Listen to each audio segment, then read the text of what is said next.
Hi everybody, I'm TJ, this is Baby Star. Welcome to our channel. So I had Baby Star by myself as a single mother by choice.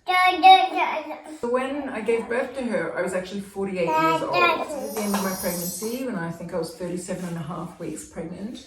At that time, it looked like I was probably going to have a planned cesarean at 39 weeks. That didn't end up happening because my waters broke actually earlier than that. I ended up going into labor. It's a whole story. I'll make a video about that one day, about my birth. But at the time, 37 and a half weeks, I was getting ready to take all the steps to plan the cesarean for 39 weeks. And one of the steps that I suddenly realized, I woke up one night and suddenly realized, oh my God, if I'm going to have a cesarean next week, I have to update my will. Because it is actual surgery and things can go wrong in surgery. And what if I don't make it and the baby makes it and there's no one to look after the baby? And then I was like, well, what am I going to put in my will? Who am I going to put in as the guardian? And that's when it really hit me. Oh my God, I'm single. There's no backup person. There's no husband. There's no father to look after this child. And it really hit me. And I realized that because I'm an older single mother by choice, all my relatives are older. Like my dad, of course my dad would take her, but my dad was in his late 70s, so he's not going to be able to raise a child. And most of my cousins are older than me, so they're in their 50s and 60s. And my beautiful mother had passed away, so she couldn't. And I knew I couldn't ask my sister because I knew she wouldn't do it. She's not a bad person, she's a wonderful person, but I just knew she wasn't going to want to raise a second child by herself. She'd already done it once. I knew I could ask my best friend, but my best friend was away at the time. She was on tour, I couldn't contact her, so I couldn't put her in the will because I hadn't asked her. And what if she didn't want to do it? She might have said no. And I just remember this moment of just complete despair. And it was the first time it hit me, oh my God, I'm doing this by myself. There's no backup person. Like, I'd always been focusing on the raising of the baby. I feel totally confident to raise a baby. I'm a resourceful person. I'm a loving person. I'll be fine by myself with the baby. I only focused on the raising of the baby. I never focused on what would happen if I wasn't there. I'd never thought about it because, as I said, I'm a ridiculous optimist. I just don't think that way. I don't think about worst case scenarios. I don't think about negative things. So it hadn't hit me until that moment when I had to do the will that I'm not going to have a backup person. And because I'm 48 or my family's even older, I don't have anyone I can ask. So it was just awful. I remember just lying on the bed, wailing and hysterical and crying and just thinking, oh my God, my poor baby, who's going to look after her? Is she going to end up in the foster care system if something happens to me? And I was hysterical. And I was like, why did I have a baby by myself? Why did I do this? I'm an idiot. Oh my God. I really, really was upset. And I was very lucky. I called my birth partner, Christina. She's a wonderful friend of mine, and talked to her about it. And she can't take the baby because she's in her mid-60s. But she was just fantastic to talk to on the phone. She was really empathetic. She just listened and gave me empathy and heard me, and I calmed down and I calmed down.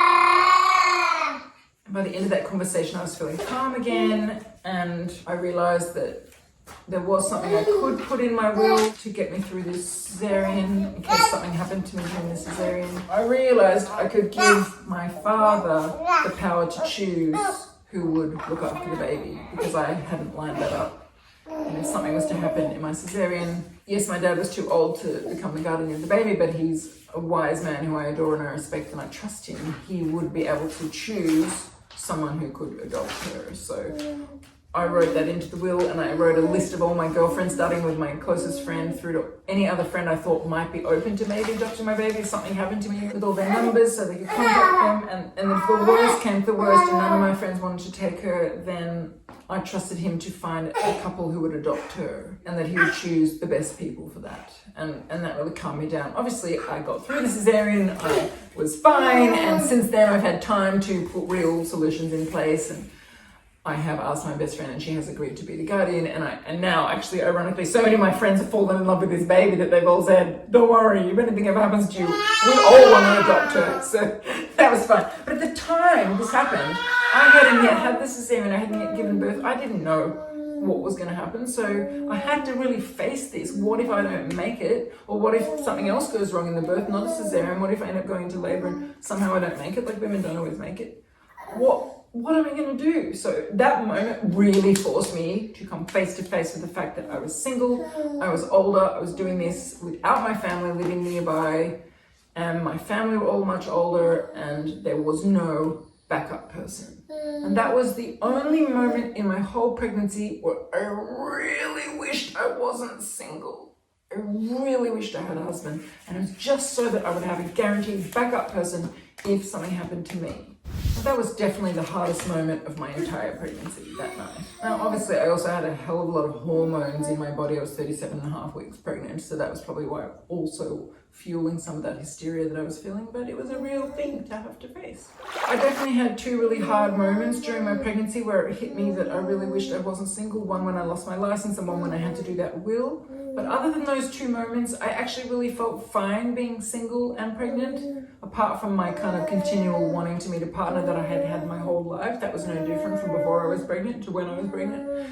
But I really felt good in the pregnancy. I felt empowered, I felt organized, I felt resourced, I felt supported, and I knew I was going to do a great job raising a baby. I wasn't worried about that. So it was actually fine. It was actually okay.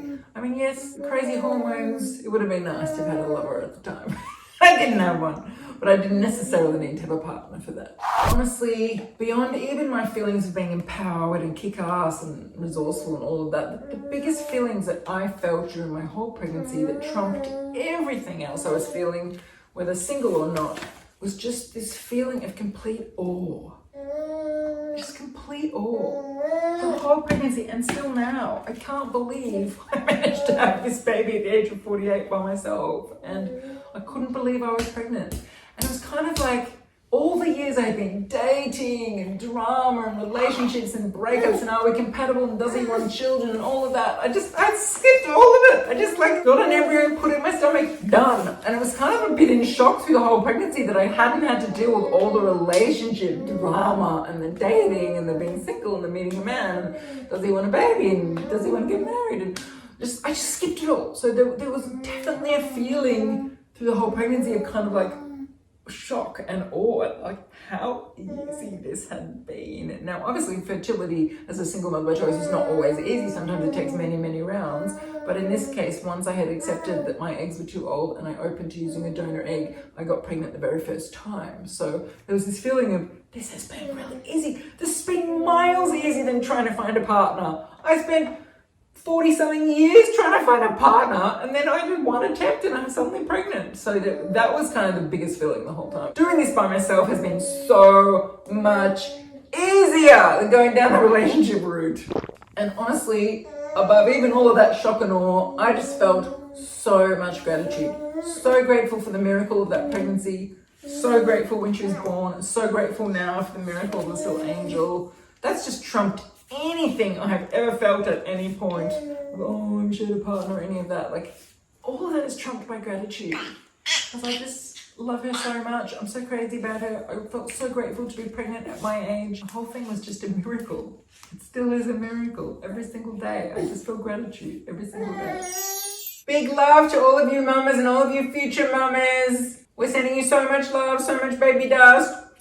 Bye. Big love from us. Bye.